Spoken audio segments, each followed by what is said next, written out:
Hi everyone, welcome to Jazz Impressions presented by South Florida Jazz. My name is Ron Weber and I'm the president and artistic director of the organization. We're located here in Southeast Florida in the Fort Lauderdale area, and we'd love to hear from you to see where in the world you're viewing us. This concert series is made available through the largesse of our loyal South Florida Jazz members, in addition to a very generous grant from the Broward County Commissioners by way of the Broward Cultural Council. If you value this type of entertainment and you want to sustain a great American art form, please consider a charitable donation to South Florida Jazz, which permits us to fairly compensate these wonderful artists that you see each month. You can reach us at southfloridajazz.org. This concert tonight I've been waiting for quite a while because it's extraordinary. You're going to hear an incredible pianist, Dan Tepfer, who is not only a great musical artist, but also a scientist and a visionary. I love that we share a devotion to Johann Sebastian Bach, my favorite jazz composer. And you're going to love what Dan does with this extraordinary repertoire. It's something that you've never heard before. We call this show Bach to the Future, and I know you're going to love it. Please welcome Dan Tepfer.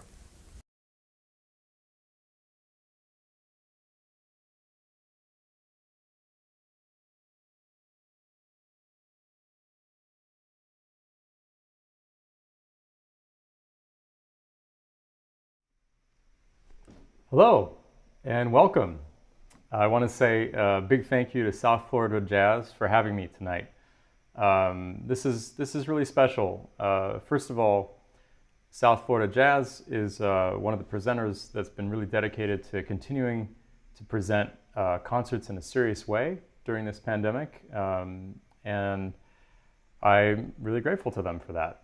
Also, Ron Weber had the idea of doing a special program tonight, and this title for the program, Bach to the Future, is something that's really playful, but actually it's about a serious idea, which is that for me, if I think of the music of Bach, or if I think of jazz, or if I think of even the most contemporary electronic music, there is a very clear thread between them all. And to me, actually, these different quote-unquote styles of music are really the same thing. They're the same. They have the same bones, just dressed up in a kind of a different dressing. The same bones with a different skin, and that's what I want to talk about tonight. Before I do, I want to thank all the people who've joined us. Hi to Carol, who's in Mississauga, Ontario. Hi to Marlia Reese and Natalie Snyder, to Grace Chu, Molly Chen, Ron Rosenthal. Thank you all for being here tonight. And as always in my live streams, I think it's really important that we feel really together and that we feel like this is a truly live event. So I'm going to be looking at your comments, and if you have any questions, please let me know. So the big question tonight is, how do we go from something like this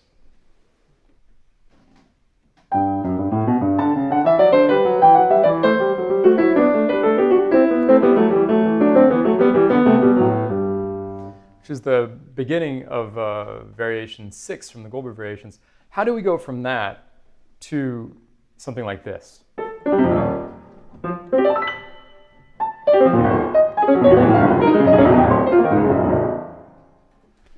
Which is an algorithm from my project Natural Machines. To me, these things are really almost exactly the same thing because the underlying concepts are so similar. But let's start with something simpler. Bach was not a fan of theme and variations. In fact, he only undertook the form once seriously in his life, and that was for the Goldberg Variations, which is widely considered to be one of his greatest masterpieces. Now, the Goldberg Variations has an aria at the beginning, which is repeated at the end, and this aria, which just means air, just means melody, is the theme on which the following 30 variations are based. Let me play the aria for you.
Isn't that beautiful?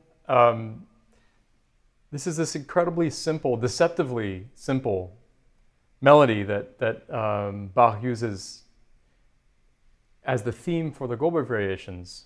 But what does it mean to do theme and variations? Obviously, if I have a theme, like if I have that melody, one thing I could do is take the melody from that theme and variations and make variations on that. You know, we have this melody.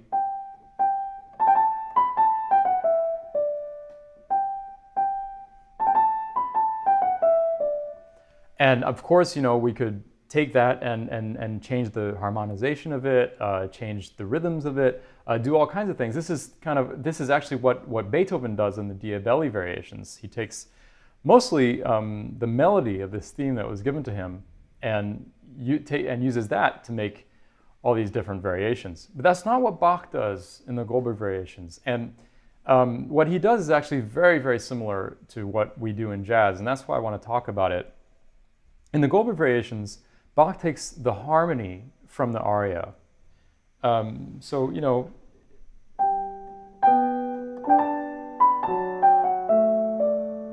already in those first two bars, you hear the first two chords. You have G major, and then D major, and then it goes E minor, and then D, and then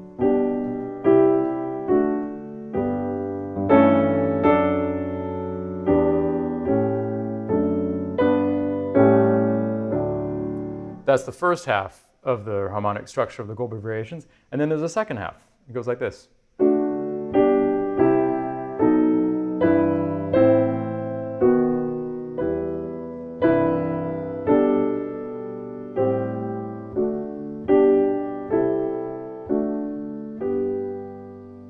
So that's it. There's this harmonic progression.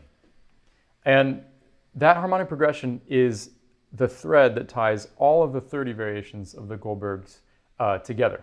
So for example, I'm just going to go ahead and play the variations 1 through 5 for you so that you can hear the unbelievable variety that Bach is able to conjure from this simple harmonic structure.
So that's variations 1 through 5 from the Goldbergs. And they're all based strictly on that same chord progression that I played for you before.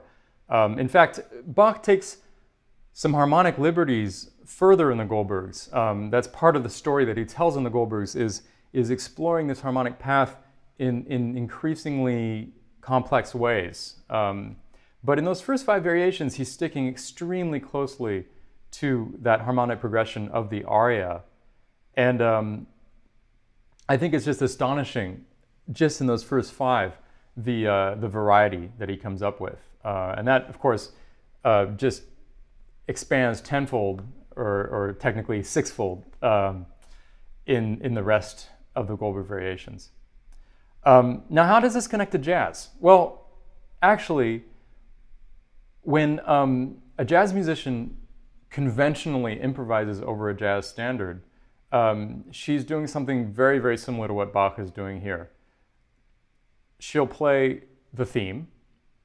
So let's say I'm playing All the Things You Are, for example, by Jerome Kern. I'll play the theme, and then the harmony of the theme will continue to cycle as I invent new ideas, new rhythmic, melodic, harmonic, as I invent new ideas over this harmonic frame. So this is really, really similar to what Bach does in the Goldbergs. Maybe the only difference is that Bach stops between each one of the iterations of the underlying harmony. So this is actually an interesting idea. I think I might play All the Things You Are for You, but I'll stop in between each chorus of the harmony and try to really come up with something different. I want to thank Paul James Brown, who says, infinitely pleasurable and sensuously experiential. Wow, Paul. Beautiful, thank you. Cameron Aaron says, beautiful indeed. It all seems to flow so easily. Thanks so much. So let's see, I'll play All the Things You Are. And again, I'm going to be playing the theme at the beginning, then I'll stop, then I'll make up some variations in different moods, and I'll stop in between each, but it's going to be very similar to what Bach does, where I'll be following the harmonic structure of the theme.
So that was all the things you are with just a bunch of improvised variations. And it's really the exact same principle as what Bach is doing in the Goldberg Variations, this idea of theme and variations where the variations are taking the harmony of the theme as their source material.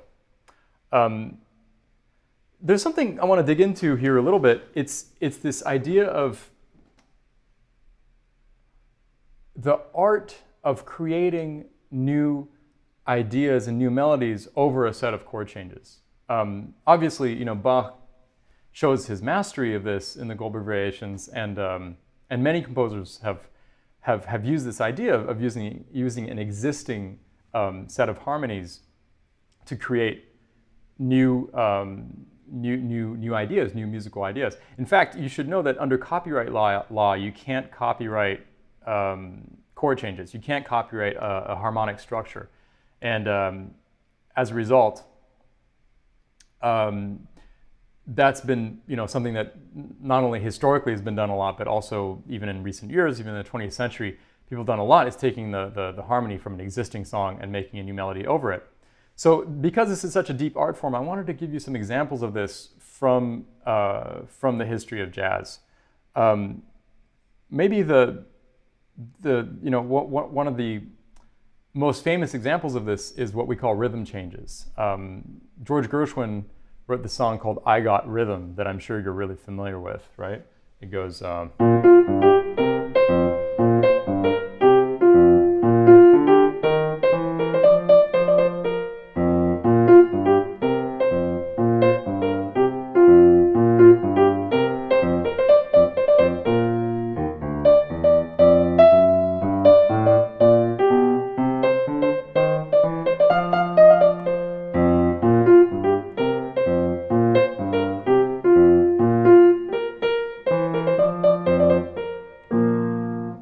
So I've deliberately played it as simply as possible because I want you to really hear the kind of bare bone structure of this. But just one example among many, Sonny Rollins. Well, actually, let's start with Charlie Parker. Charlie Parker took that harmonic framework and wrote Anthropology.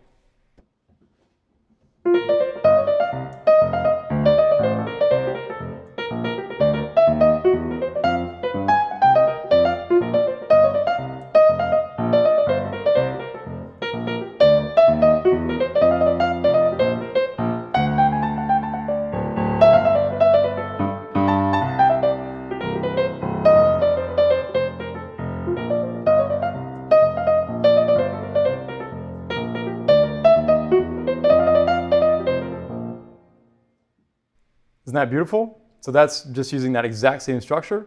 Here's another one. This is by Sonny Rollins. This is called Olio.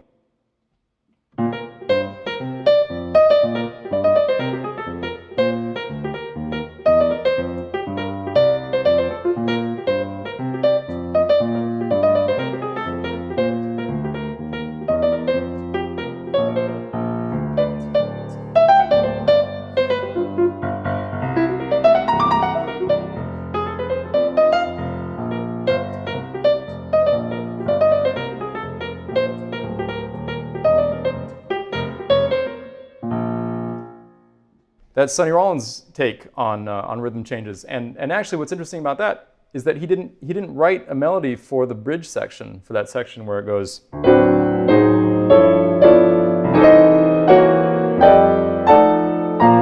He didn't write a melody for that, and so traditionally that's improvised as part of. If you're going to play Olio, you'll improvise the bridge when you get to that. Bud Powell wrote one of my absolute favorite rhythm changes, bebop songs. It's called Whale. This is maybe a good moment to mention the word contrafact, which is what people call these types of compositions that take an existing harmonic structure and put a new melody over them. And one of the changes that Bud Powell made was he changed the key of these rhythm changes. Instead of being in B flat, they're in E flat. Start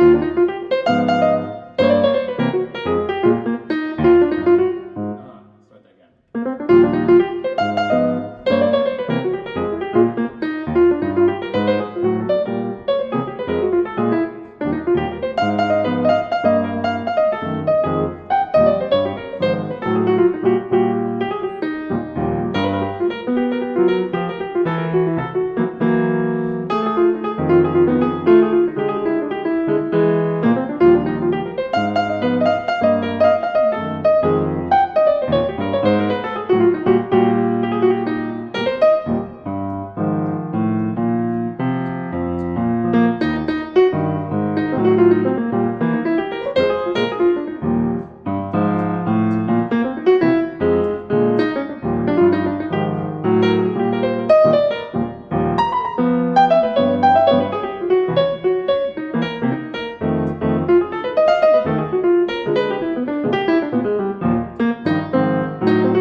So I couldn't resist on that one doing my own variations, right? I played this composition by Bud Powell called Whale, which uses the harmonic structure of rhythm changes, of I Got Rhythm. But then I made my own variations over that by using that harmonic structure myself before closing with the original theme, Whale. So this is kind of like, I love this idea of refraction in art. The idea of a person today looking at something from the past through some kind of a refracting glass. So you're looking at something existing, but it's skewed somehow. And in this case, Bud Powell is looking at something existing by George Gershwin in his way, and I'm looking at Bud Powell. So there's several layers of refraction here. And of course, George Gershwin was, as I've been talking about, using ideas that are very ancient. So really it's this idea of layer upon layer of refraction. Thank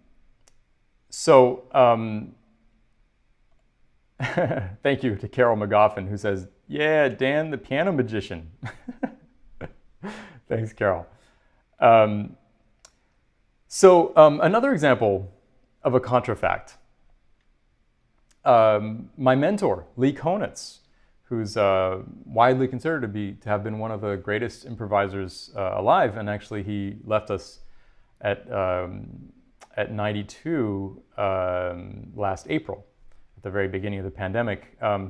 He wrote many contrafacts in his life, and his most famous one is called Subconsciously, and it's based on a song that I'm sure you all know, which is called What Is This Thing Called Love? So I think what I'm going to do right now is I'll start with What Is This Thing Called Love? And I'll do a little improvising over that harmonic structure, and then I'll finish with Lee's contrafact over that same harmony, which is called Subconsciously.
So that was What Is This Thing Called Love by Cole Porter.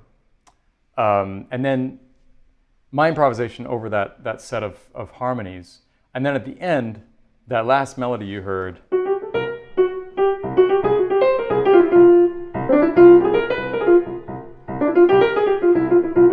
etc. That's Subconsciously by Lee Konitz, a contrafact on What Is This Thing Called Love. Marlia Reese asks, who coined the term contrafact? And I don't have an answer.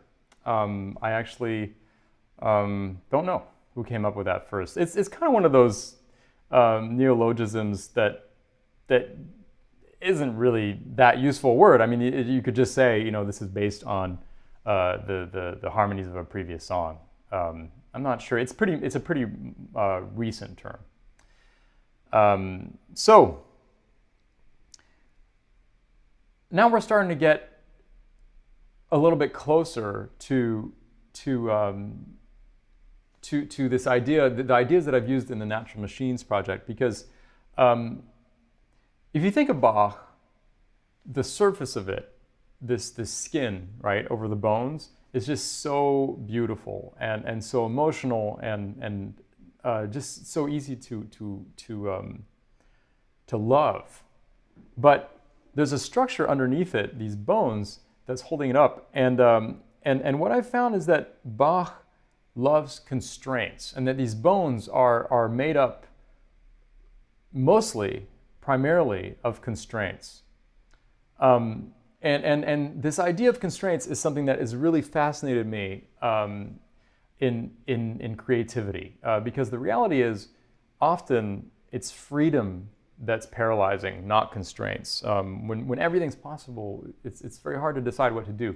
But when your options are limited, it really kind of guides you. And that's why my last trio record with Thomas Morgan and Nate Wood is called 11 Cages, because I very much think of each one of the compositions on that record as a cage inside of which we're all fighting in a joyous way to find our freedom. And that's really, I think, so important to the music of Bach. For example, every third variation in the Goldberg Variations is a canon. So you know what a canon is. It's for example, Three Blind Mice, right? The idea that a first voice sings or plays a melody, and then a second voice repeats it a little bit later. And this requires that the piece be written in such a way that the melody that's being sung now will also work a bar later against itself. So it's a little bit of a mathematical challenge to write a canon. But Bach takes this several steps further, because not only is he using the harmonies of the Goldberg Variations all through the Goldberg, so not only do his canons have to conform to the harmonic structure of the aria, but in addition to that, every third variation is a canon at a rising interval. So in other words, the first canon is at the unison, and I actually played that earlier. That was the variation 3. You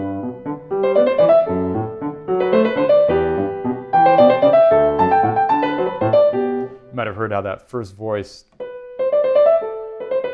was then repeated exactly the same in the second bar, but with now the first voice doing something different above it. So that's the canon at the unison, but variation 6, 3 variations later, is a canon at the second.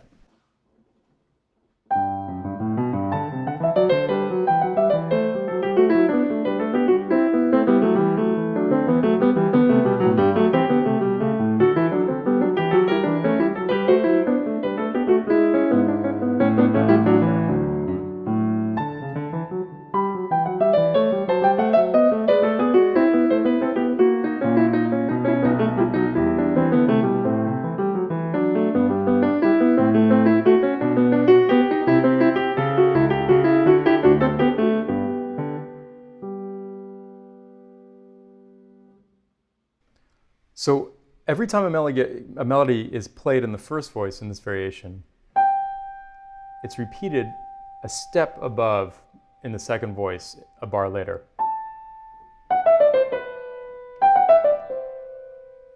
And that constraint is extremely constraining for Bach, and I can just feel, this is just me imagining this, but I can just feel the joy that he's experiencing while he's noticing the unexpected ideas that this constraint is bringing out in himself. Let's listen to Variation 9, which is a canon at the third. That's not Variation 9, sorry.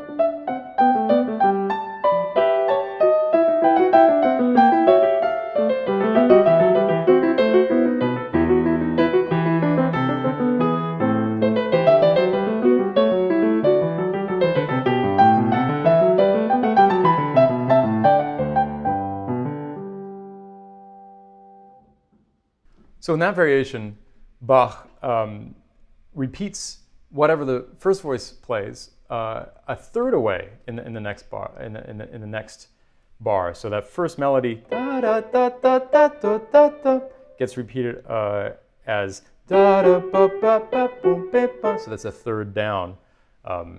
If you don't know, a third is just a measure of musical distance between notes, and so that's another constraint that leads him to find something really different.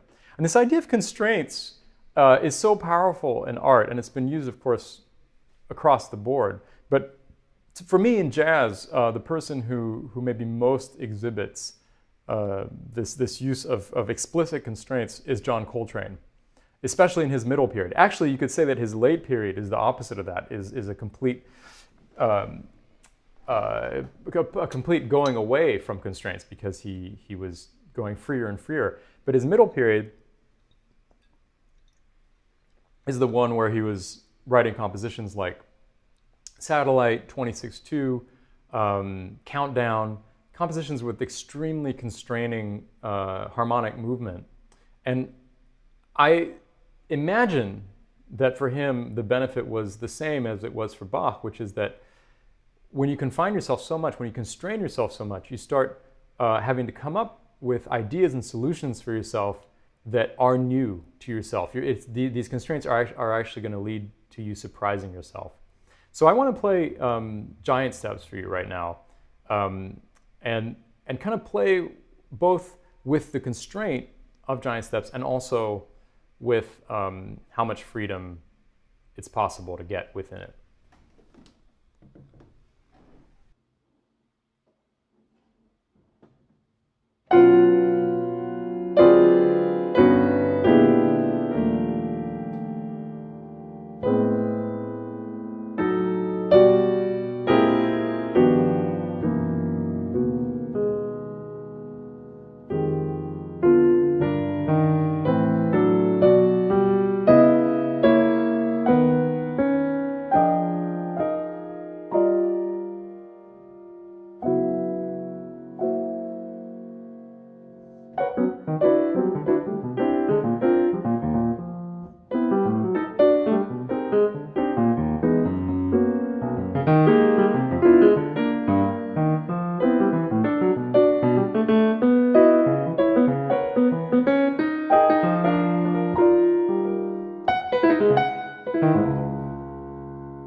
So Johnny Steps, a very, very tight system of harmonic constraints that John Coltrane imposed on himself, and I think in a very similar spirit to what Bach is doing, for example, when he's doing canons in the Goldberg Variations.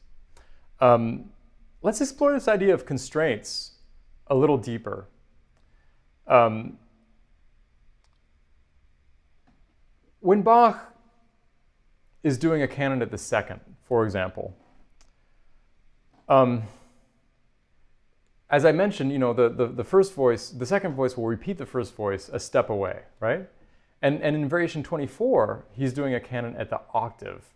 So the second voice repeats the first voice an octave away. Let's listen to that.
Canon at the octave, Variation 24 from the Goldberg Variations.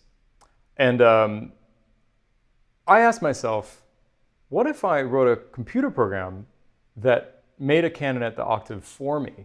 In other words, if I play something, it will repeat what I just played an octave away. See that?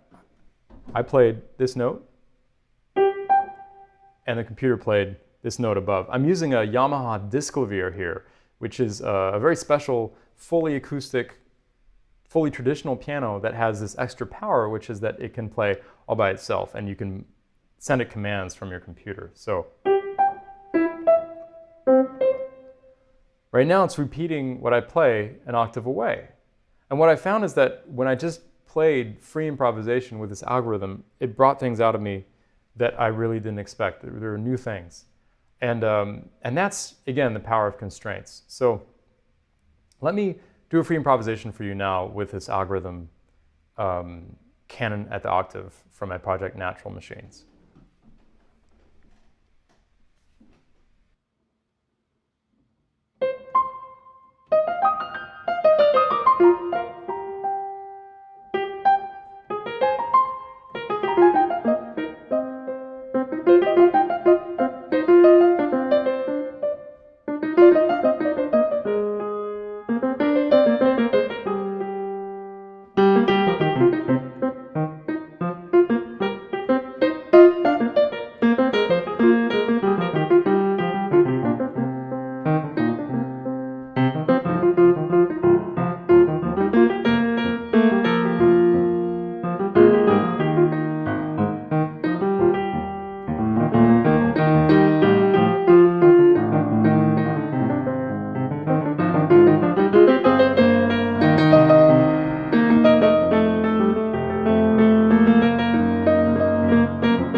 Grace Click asks, you're in green while Natural Machine is in blue, right? Let's see. I'm in the foreground in what looks to me like blue. And Natural Machines is in the background, which looks to me like yellow.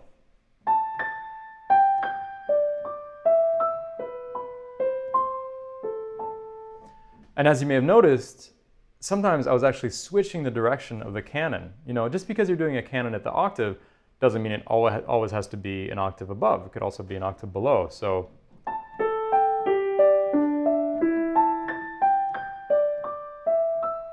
and that's actually something Bach does in Variation 24, which I played for you right before. He actually switches the direction of the canon twice. First half of the A section, it's, let's see. It's below, it's an octave below. Then the second half is an octave above. First half of the second half is an octave above. And he finishes the second half of the second half as an octave below. Let's explore another constraint that Bach imposes on himself in the Goldberg Variations.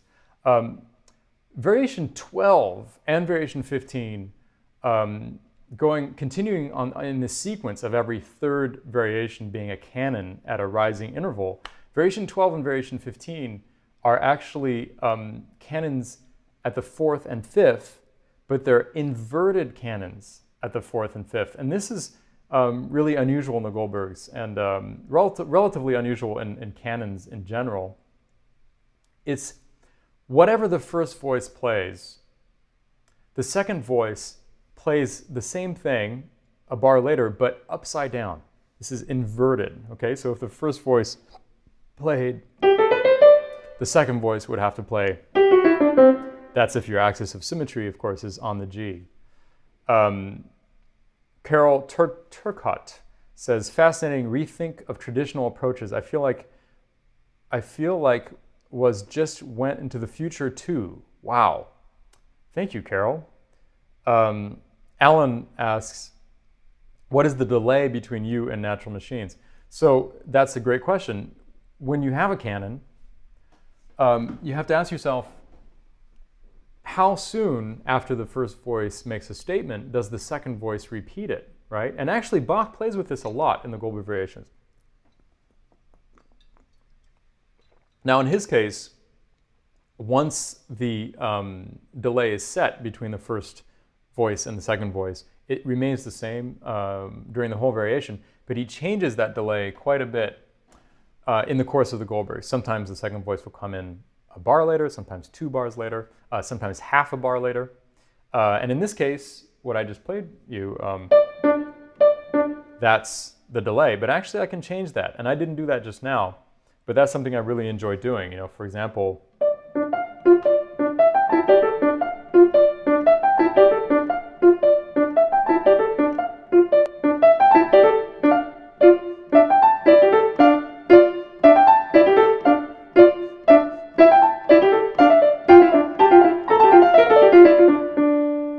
so now the delay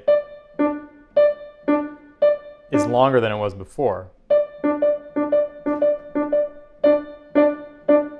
And I can make it even longer.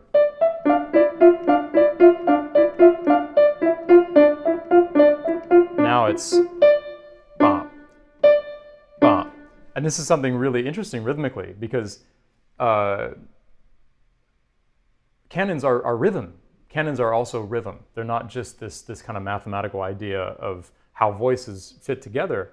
It's also rhythm because of its delay. And that's something that really fascinates me. Natalie Snyder asks, do you program the timing of the octave response in the algorithm or can it vary? So I just answered that question without even having read your question. Carol, no problem about your typo. No problem at all. Let's explore this constraint that we find in variations 12 and 15, which is not only are they canons at the fourth and fifth, but they're actually inverted canons at the fourth and fifth. So let's listen to variation 12, which is a really unique sounding variation in the set.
Variations 12 and 15 from the Goldberg Variations. Variations 12 is a canon at the fourth, inverted fourth. So you can actually hear that first melody.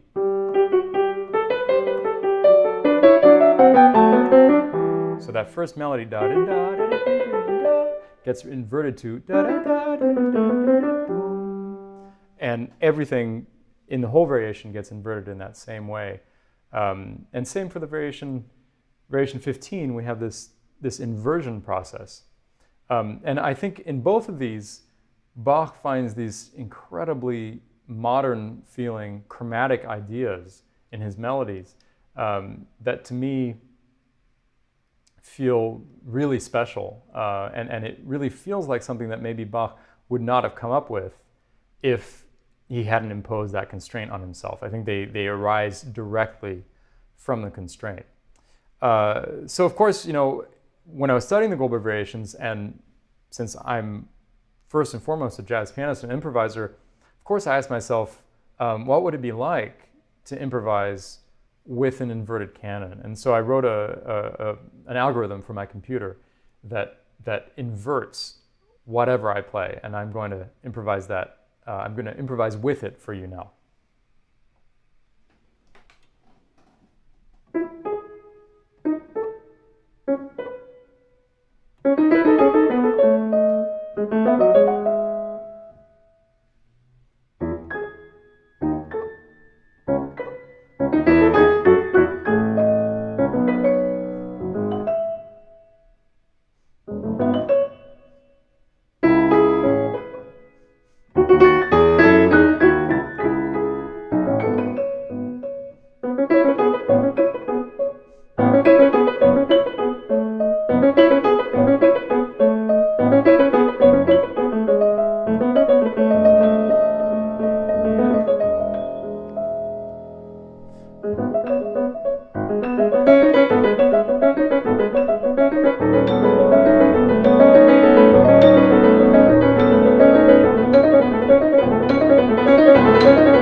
Inversion.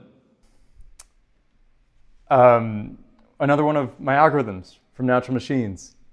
And I hope the point is clear to you that what I love about this idea of constraints is that they're relatively agnostic about style, right?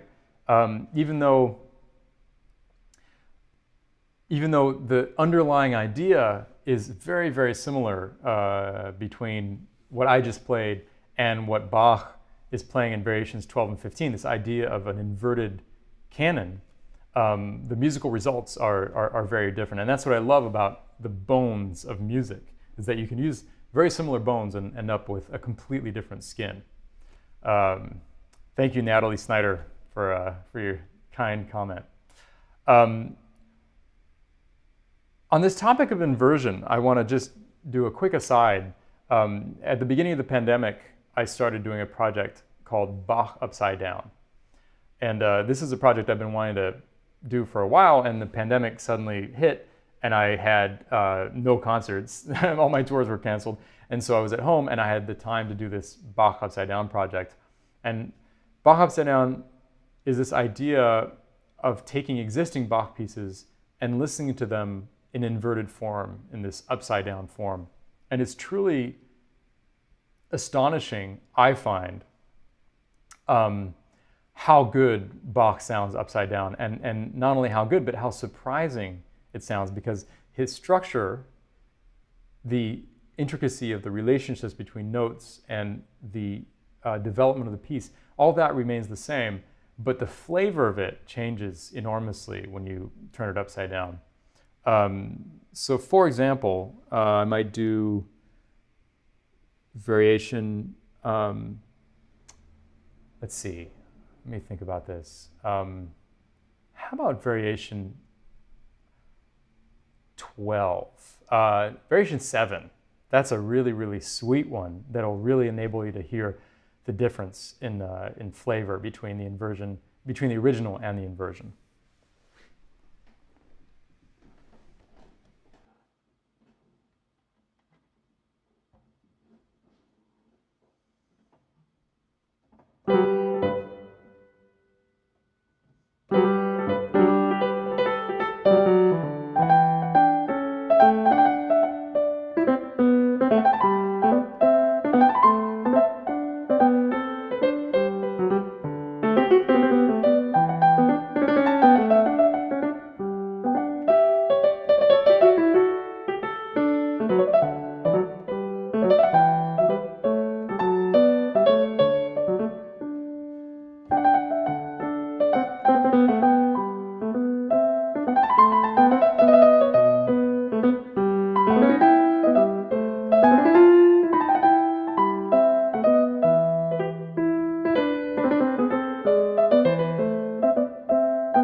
Isn't that lovely? One of the things about inverting things, especially if you do what's called a chromatic inversion, which is what I'm doing here, is that if you play something in a major key and invert it, it'll be in a minor key. And so that's one of the biggest differences in flavor here is that the original was in G major, but the upside down version is in G minor. But that's not the only thing. All of the counterpoint moves in opposite directions, and the way that cadences function is really different. Instead of a perfect cadences, we have plagal cadences, and just everything is the same, but also very, very different. Let me play you another one. I want to play you Variation 13, which is the first contemplative slow one of the Goldberg Variations, and I think you'll love how this sounds upside down.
Isn't that special? It's just that feeling that well, I can't speak for you, but for me, it's the feeling that I'm experiencing something that I already know and love so well, but with such a different lens that I really hear all kinds of different and new things in it. I want to take this idea of algorithm a little bit further. If we can have a canon in one voice, why not have many, many different voices? If there's a first voice stating something and a second voice responding, well, we could have a third voice responding to the second voice, and we could have a fourth voice responding to the third voice, and fifth to the fourth, and sixth to the fifth, and seventh to the sixth, etc. And so, of course, when you're dealing with a computer, that's very, very easy to do. And I wanted to give you an example of that. But before I do, Natalie Snyder asks, so beautiful, are you going to publish these, the upside down inversions? And yes, I am actually. I'm working on an edition right now that you'll be able to get as sheet music. There are actually a number of classical pianists who've played these already, and they're really, really special, I think. And I hope that, you know, within the next few years, I really hope that I'll get to hear somebody perform the entire set of the upside down Goldberg Variations.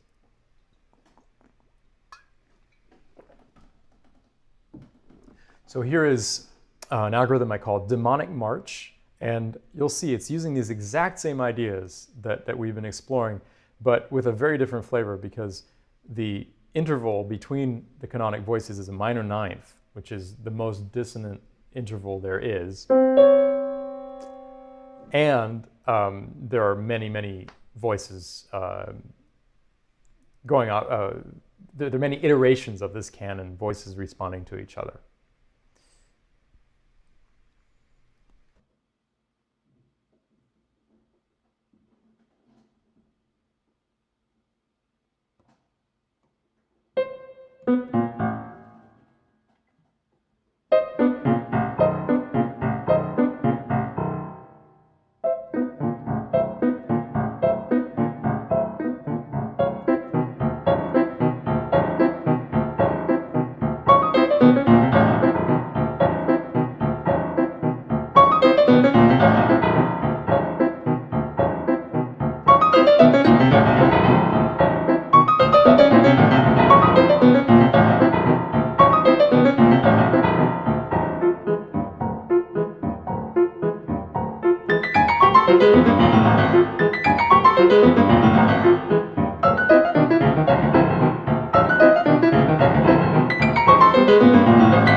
So a very different kind of music emerging from exactly the same principles as I've been talking about with Bach.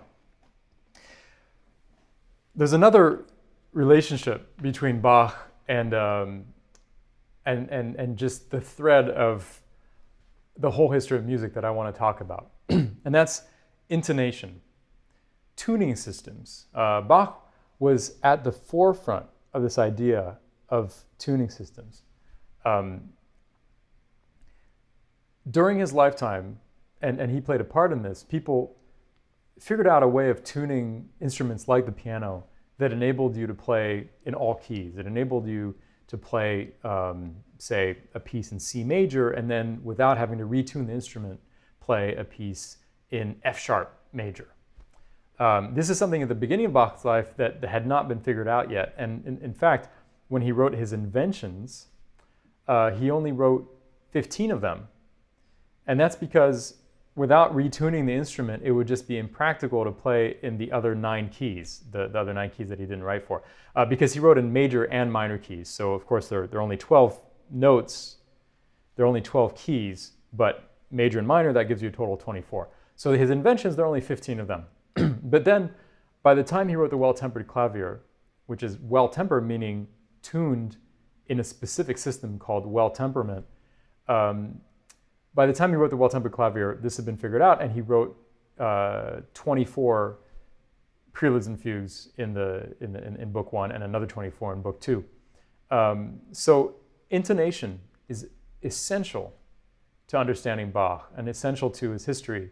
And shortly after him, people started to figure out equal temperament, which is kind of a mathematical codification of what people in his time were doing maybe more or less intuitively, which was this idea of well-temperament. So this idea of tuning is very important to me. And what I realized over the years is that there's a vast difference between a major third tuned the way it is for a piano and a major third tuned in what's called just intonation, which is the type of tuning that Pythagoras came up with. In just intonation, sounds relate to each other in exact mathematical ratios, in whole number ratios. So for example, with that major third, in just intonation, it would be tuned so that the upper note vibrates exactly 5 times in the time that the lower note vibrates 4 times. And this is something that plays out at the level of frequency, right? There's a 5-to-4 relationship between the frequencies, literally of the oscillations of the sound waves. But it's also something that you could express rhythmically. So for example, that's 1, 2, 3, 4, 1, 2, 3, 4, 5, 1, 2, 3, 4, 1, 2, 3, 4, 5. That's a relationship of 5-to-4. And if you actually record what I just was snapping and speed it up, you will literally hear that relationship of frequencies, because those are the exact same thing, just at 2 different time scales.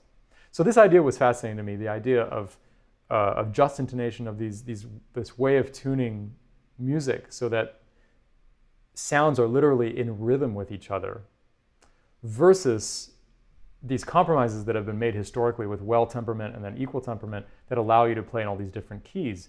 And that's a big part of the history of music. And so I wanted to find a way to represent these different ways that sounds can be tuned visually. And so I wrote this algorithm called Triad Sculpture, and as you'll see, it turns everything that I play, it turns the chords that I play in my left hand into shapes that directly represent the harmonic ratios between the frequencies of the tones. And you're also going to hear, for the first time in this program, you're going to hear some sound generated not by the piano itself, but by my computer. And what you're going to hear is the sound of these chords, but in just intonation, in this whole number ratio system of tuning.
That was Triad Sculpture for you, having an algorithm that just completely deals with this question of intonation, how to tune things, how to be in harmony, which is such a profound question and kind of central to every aspect of the universe, actually.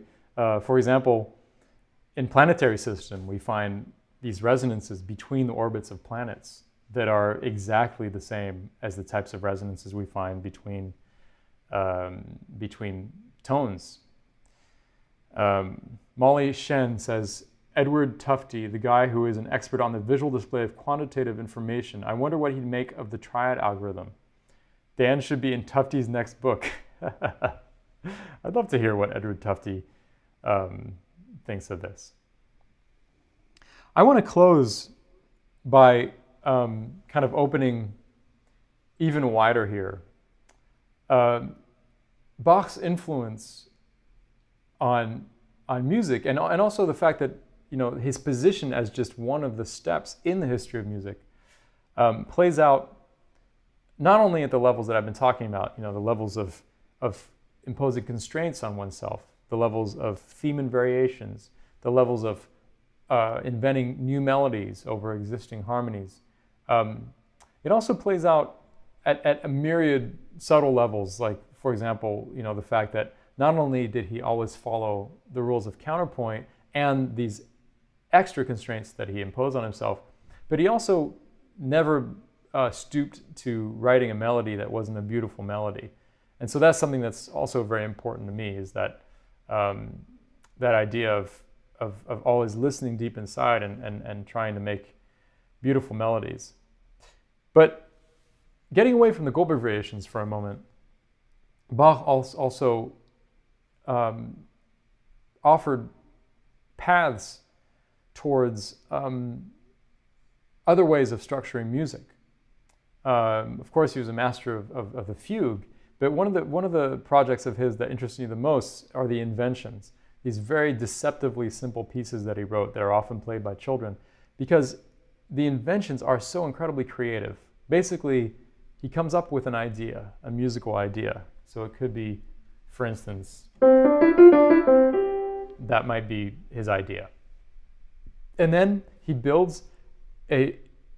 creates a musical adventure with that idea.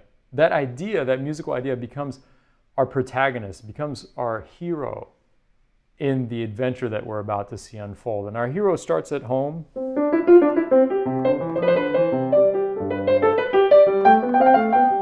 can already see he's moving around a little bit. He's changing keys, not keys, but he's being positioned on different chords of the key.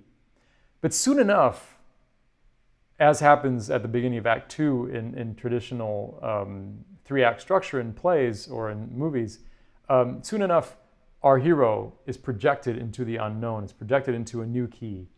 And I think in the inventions, Bach creates a harmonic adventure for his hero, and his hero has to find her way home through all these different keys that he modulates to. And in Act 3, we invariably find our hero back at home.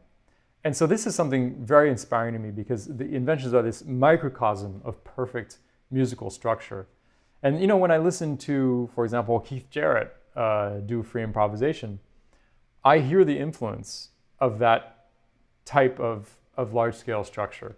I hear that the influence of that type of large-scale structure in many non-repetitive musical works. So musical works that aren't based on this theme and variations idea.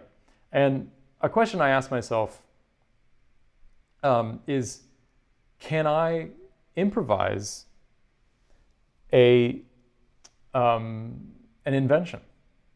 And so I have a new project called Inventions, Reinventions, where I play the inventions as they are written, but for the missing keys, because I mentioned earlier that there are 9 missing keys, I improvise an invention of my own. And I absolutely make it different every time. I'm just trying to listen for an idea and then take that idea on this adventure. So I think I'm going to close today by playing the first invention of the inventions, and then that's the invention in C major, and I'm going to follow that with an improvisation, an improvised variation. And what I'd like you to do is give me a key. So not only a key, but I'd like you to give me a key and a time signature. So as I wait for you to do that, Marlia Reese says, the Triad Sculpture was a triumph. Those sonic overtones were cosmic. Thank you, Marlia. There is definitely something cosmic about these questions of intonation, these questions of resonances between frequencies.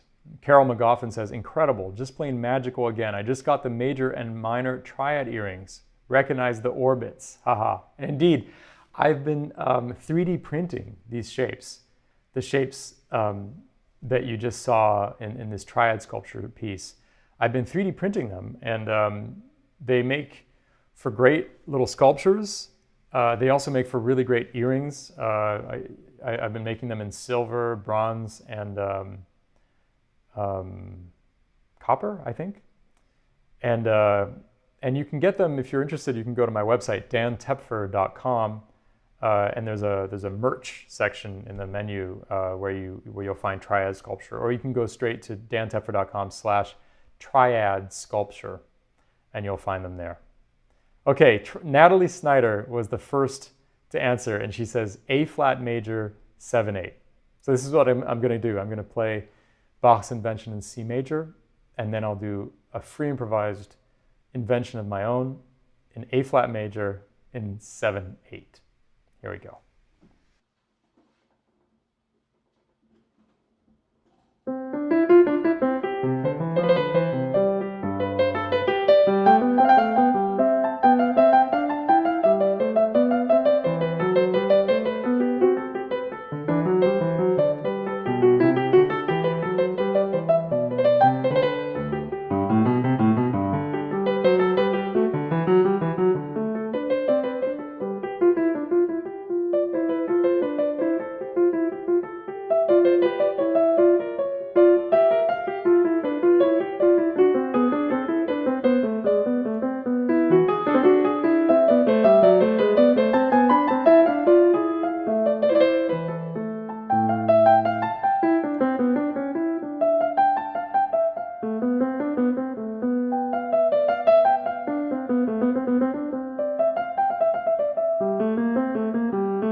So there you have it. That was a free improvisation using just this idea of invention, this idea of coming up with some kind of a musical character and then bringing it on a harmonic adventure away from its home key to these related keys and then back home, just the way the hero of a Greek tragedy or a Shakespearean play or a contemporary Hollywood blockbuster would be treated.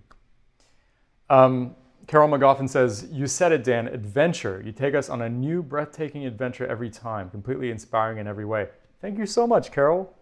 Carol is one of the regular listeners on my Monday live stream. I've been doing live streams every single Monday since the beginning of the pandemic. And in fact, 2 days from now, this Monday, March 22nd, will be the 50th Monday live stream since the beginning of the pandemic. And so that's very special. It's been incredible being able to do this through this difficult period. And I'm really looking forward to Monday. In fact, on Monday, I'm gonna turn the tables a little bit and show the work of some of these beautiful people who've been part of this community we've developed over the last year. Carol Turcott says, "I went to an alternate musical universe tonight. Amazing. Thank you so much." Thank you, Carol. Marlia Reese says, "I can only echo what Carol said. What an utter joy. And I learned so much each time, too." Thank you, Marlia. Grace Click says, "I have faith that Dan can play quantum time signatures." Yeah, maybe in my next life. Paul James Brown says, "What can one say when one is given such a gift of more than 120 minutes of pure genius?" Well, come on, Paul. Don't overdo it here. "Intellectual revelations and extraordinary oral experiences. Mahalo nui loa is the best I can come up with." Well, thank you, Paul. Really wonderful to have you along on this ride. So I want to say a huge thank you to South Florida Jazz, and in particular to Ron Weber. I want to say thank you to the other people who helped make tonight possible, in particular Nadia and also Patricio. And again, a big thank you to South Florida Jazz for organizing these events in a truly professional manner when they certainly don't have to do that, and so I'm grateful for that.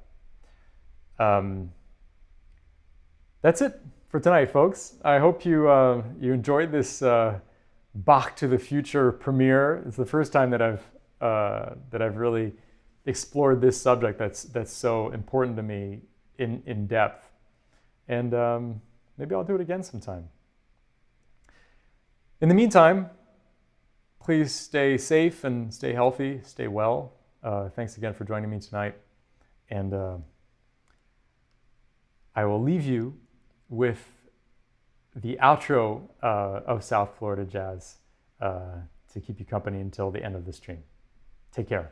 Bye-bye. Well, that was a show like I'm sure you've never experienced before. And I know that Dan Tepfer made a lot of new friends because of it. Please join us next month, April 17th at 8 p.m. Eastern Daylight Time for the David Kokoski Quartet. David is a great pianist, and the band features tenor saxophone titan Eric Alexander, bassist Joe Martin, and the venerable drummer Billy Hart, everybody's favorite and first call drummer. This is a reminder that with your access code for tonight's show, you can return and revisit this show or any of the other shows that you have purchased. Please tell your friends who missed the series that they too can watch these shows by going to southfloridajazz.org and purchasing a ticket through ViewStub. It's good for an entire year. Good night, all.